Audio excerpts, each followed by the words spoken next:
On October 29, 2024, Valencia, Spain was hit with catastrophic floods. Homes and cars were destroyed. More than 200 people died. People were outraged by the government's handling of the disaster, especially the president of Valencia, Carlos Mazón, who downplayed the warnings of the severity of the storm. In the days following the disaster, thousands of protesters gathered to call for his resignation. Thousands of people also volunteered to go to the affected villages to help with cleanup and distribution of essential goods. Though it was a tragic time, it was also moving to see so many people going to face the mud and disaster to lend a helping hand. Now in early February 2025, I went to see how a couple of the villages are doing a few months after the event. Things are looking much better. The streets and buildings are no longer covered in mud. Some areas are still dusty and dirty, showing signs of the storm.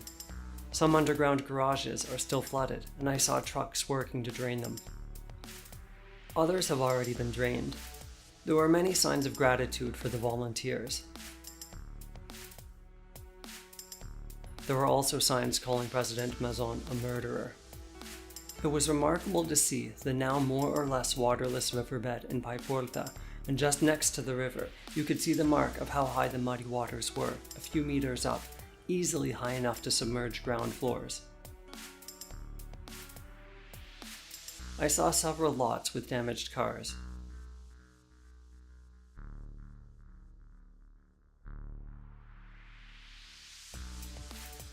There were fruit fields ruined by floodwater and the debris it carried.